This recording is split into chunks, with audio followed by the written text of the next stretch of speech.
Oi vocês, tudo bom? Meu nome é Nana e no vídeo de hoje nós vamos conversar sobre os 5 livros que eu li no mês de julho. 5 livros, mas a que custo também, né? Bom, o mês de julho foi um mês interessante de leituras, porque eu não li tanto quanto eu gostaria. Eu demorei bastante para ler alguns livros. Se não fossem audiolivros, eu não teria conseguido terminar tudo isso. E eu tive 2 leituras que eu gostei muito, inclusive provavelmente vão para os melhores livros do ano. E 3 que eu odiei, provavelmente vão para os piores. Se você gosta de vídeos sobre livros, já se inscreve aqui no canal e curte esse vídeo para eu saber. Se você quiser também pode me seguir nas redes sociais, eu também estou no TikTok e no Instagram, postando bastante, com bastante frequência, então sempre vai ter conteúdo pra você ver. Então vamos lá! Eu comecei o mês de julho terminando de ler Precisamos Falar sobre o Kevin, da Lionel Shriver. Esse é um livro que eu já queria ler há muito tempo, eu tava enrolando, porque, sei lá, ele me intimidava um pouco, eu achava que eu ia amar muito, mas que talvez não fosse uma leitura muito fácil. E de fato, foi isso que aconteceu, mas não da forma que eu tava esperando. Pra quem não sabe, aqui a gente vai conhecer a história da Eva, que é a mãe do Kevin. E ela tá narrando essa história pra gente através de cartas para o seu marido. E tudo isso depois do Kevin ter cometido um crime terrível. Ele fez um massacre na sua escola, matou 11 pessoas e agora está detido. E aí, a história vai indo e voltando no tempo pra gente poder ver como que era a vida da Eva antes do Kevin, como que foi esse processo de decisão pra ser mãe e tudo mais. Tudo que mudou na vida dela com a maternidade, os primeiros anos de vida do Kevin e até o momento ali do massacre. E também o depois, que é principalmente quando a gente tá vendo ali as cartas acontecendo. E como eu falei, esse foi um livro que eu tinha muitas expectativas e eu amei essa história, eu amei a construção do livro, porém ele é um livro muito denso justamente por causa da riqueza de detalhes que a autora coloca aqui, que faz com que o livro ali no meio principalmente fique bastante repetitivo, e isso me incomodou. E se eu não tivesse colocado pra escutar o audiolivro na Audible, provavelmente eu não teria conseguido finalizar, ou ia ter demorado muito mais, porque fica um pouco arrastado e repetitivo mesmo. Mas no final a história fecha de uma forma assim sensacional, assim, faz todo sentido ter essa repetição, toda essa construção, detalhes que parecem bobos, mas que no final, no todo, fazem todo sentido. E eu amei, inclusive também assisti o filme, gostei muito, mas eu vou fazer um vídeo só sobre esse livro e o filme em outro momento. Então eu acabei dando 5 estrelas pra Precisamos Falar sobre o Kevin. Eu recomendo muito esse livro, apesar de ele falar sobre temas bastante sensíveis, né, então eu imagino que não seja pra todo mundo, mas eu amei. Depois eu também finalizei outra leitura que eu gostei muito, que foi o Manual das Donas de Casa Caçadoras de Vampiros, do Grady Hendrix. Esse daqui é um livro de terror, e eu já tinha lido um livro desse mesmo autor, que é O Exorcismo da Minha Melhor Amiga. E eu não me lembro de nada desse livro, mas na época, aparentemente, eu gostei. E eu tava muito preocupada com o que eu ia achar desse livro aqui, mas comprei o físico e comecei a ler, porque ele foi a leitura do mês do meu clube do livro, aqui em São Paulo. E geral tava gostando, estavam achando muito interessante, então eu falei, eu vou começar logo, até porque ele é um pouco gordinho, né? Ele tem ali suas quase 500 páginas. Não, ele tem 400 e pouquinho, enfim. Então eu falei, vou começar e ver no que vai dar. E eu gostei muito desse livro. Ele começa aqui com uma vibe um pouco, sabe, aquela coisa meio sitcom, meio, subúrbio, aquela coisa meio anos 50, 70, de que a gente vê em série, só que no caso eles passam ali no final dos anos 80. E aqui a gente vai acompanhar a Patrícia, que é uma dona de casa, de classe média alta ali, ela é esposa de um médico, psiquiatra, e ela tem 2 filhos. E basicamente a vida dela vai começar a se transformar quando ela começa a fazer parte de um clube do livro. E esse clube do livro, ele começa de uma forma, mas depois ele vira outra coisa, e elas começam a ler livros de crimes reais, suspense, etc.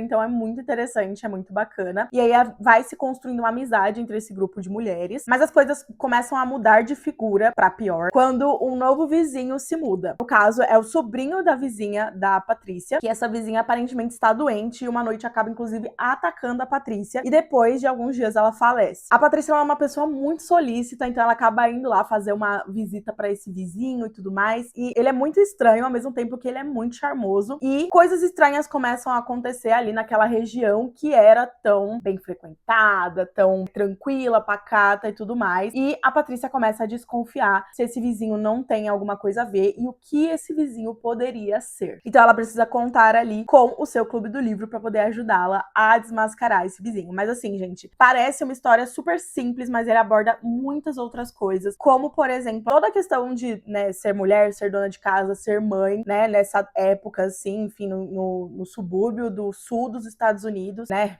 enfim. Tem aqui toda uma luta de gênero, de classe, de raça, todas essas questões são abordadas aqui. Esse livro, ele tem uma característica que, inclusive, do autor, né, de ter cenas bastante nojentas, principalmente envolvendo insetos, animais nojentos ali, enfim. E também tem cenas de menção a abuso, então fiquem atentos aí com relação a isso. Mas, pra mim, ele foi um livro extremamente bem construído e redondinho e, nossa, eu adorei. É um terror extremamente real, como se fosse tudo uma grande alegoria a coisas do nosso cotidiano, e pra ilustrar ali essas críticas, o autor vai pra coisas absurdas. Então eu gostei muito e dei 4 estrelas pra ele. Aí agora a gente vai pegar o nosso carrinho de rolimã e descer uma ladeira, porque, juro, sem palavras para as próximas 3 leituras. Quer dizer, eu tenho muitas palavras, na verdade. Em seguida, eu fui finalizar a leitura de A Ex, que eu tinha começado no mês passado. A Ex é um lançamento da Freida McFadden desse ano e vai contar pra gente a história, eu nem sei, nem lembro direito mais do que se trata. Aqui a gente vai ter a narração da ex e da atual deste cara, que é um médico. E basicamente o livro começa com ele terminando com a ex. E aí a gente vai vendo ele conhecendo a sua atual e tudo mais. Só que a ex dele começa a perseguir a sua atual. E basicamente esse é o livro.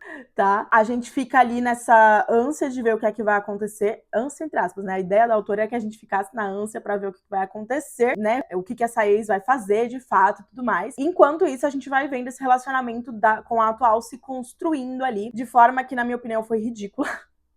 Porque, juro, este cara é simplesmente um babaca. Tem uma cena que acontece uma coisa, digamos, pra quem já leu, é a parte da festa de Halloween. Acontece uma situação super embaraçosa pra atual e o namorado dela caga pra ela.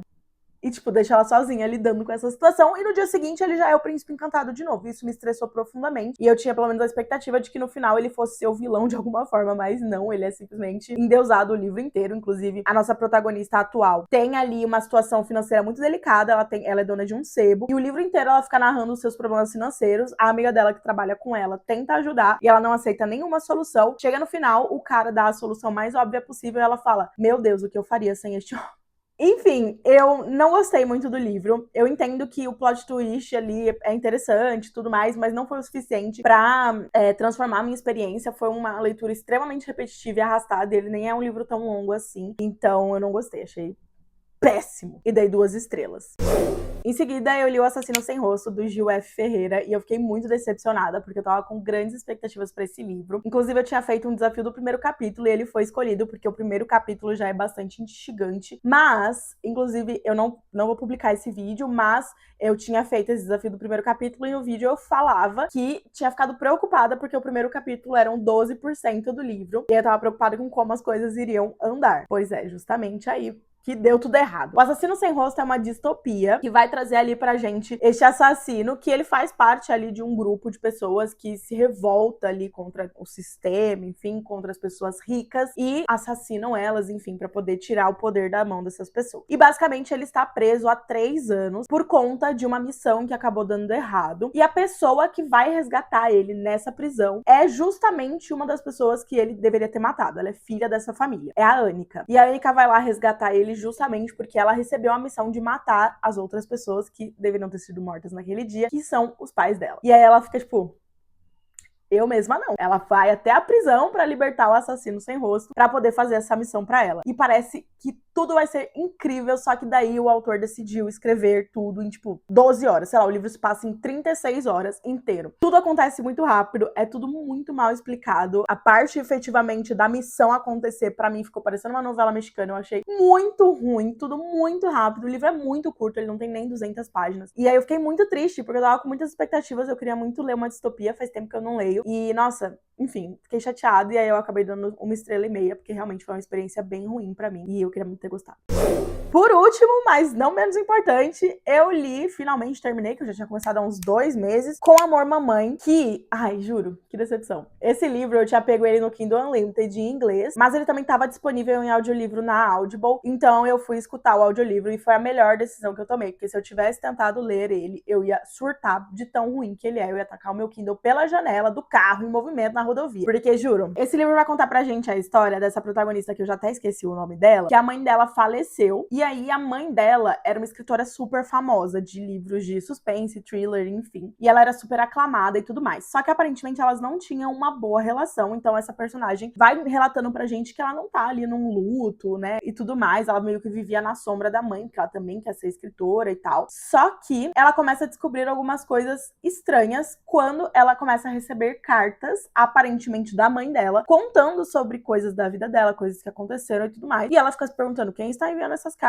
por que a minha mãe escreveu essas cartas, e etc, etc, etc. Então ela começa a descobrir várias coisas em torno da vida e da morte dessa mãe dela. E assim, a história parece muito sensacional, contando assim. E assim, eu vou ser bem sincera, a história não é o ruim desse livro. Tanto que assim, até os 50% ele é super arrastado e chato, mas aí nos 50% tem um plot twist que dá vontade de você continuar lendo, só que a escrita da autora é uma bosta. Eu odiei, assim, a escrita dela. Eu achei muito amadora, eu não sei se esse é o primeiro livro dela e tudo mais, inclusive essa autora escreve sob pseudônimo, então a gente nem sabe quem ela é, e aparentemente ela tem vários pseudônimos, sei lá. Mas eu não gostei do livro por conta disso, porque eu achei a escrita dela muito ruim. Eu achei a personagem principal tem 21 anos, eu achei ela muito infantil. Chega um momento ali, depois dessa revelação dos 50%, que a gente tem uma mudança de pontos de vista, a gente volta no passado e começa a ver algumas coisas acontecendo, no ponto de vista de dois personagens. Um personagem é, tipo assim, um tom vilão da Disney, que literalmente tem um momento que rola uma risada maléfica, e aí pra mim foi demais, já perdi todas as estribeiras. E o outro é um bocozão completo, um bananão, que, ela tava fazendo as coisas e ele tá tipo, eu não posso fazer nada a respeito, infelizmente, tô aqui de mãos atadas, sendo que ele claramente podia e tinha responsabilidade sobre tudo, mas ele, eu não queria que essa situação acontecesse. Aí eu me estressei profundamente, não deu certo. E aí o final, assim, a gente vai o livro inteiro, chega no final, é totalmente corrido. O epílogo, uma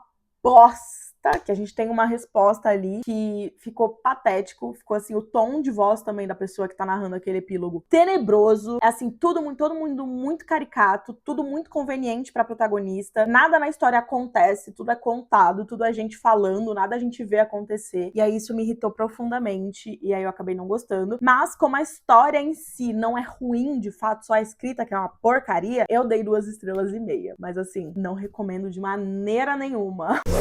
Bom, gente, essas foram as batalhas espirituais fortíssimas que eu travei com livros no mês de julho. Espero que agosto seja melhor, porque eu tô querendo ler muitos livros esse mês. Então me acompanha aí pra ver se vai rolar de fato. Espero muito que vocês tenham gostado. Comenta aqui o que você leu em julho. E se você já leu algum desses, o que você achou. Vamos conversar aí. Lembrando que é a minha opinião, tá tudo bem se você discorda. Vamos ser maduros ali, adultos, e reconhecer que cada um pode gostar ou desgostar do que quiser, tá bom? Então é isso, a gente se vê no próximo vídeo. Um grandíssimo beijo e tchau, tchau!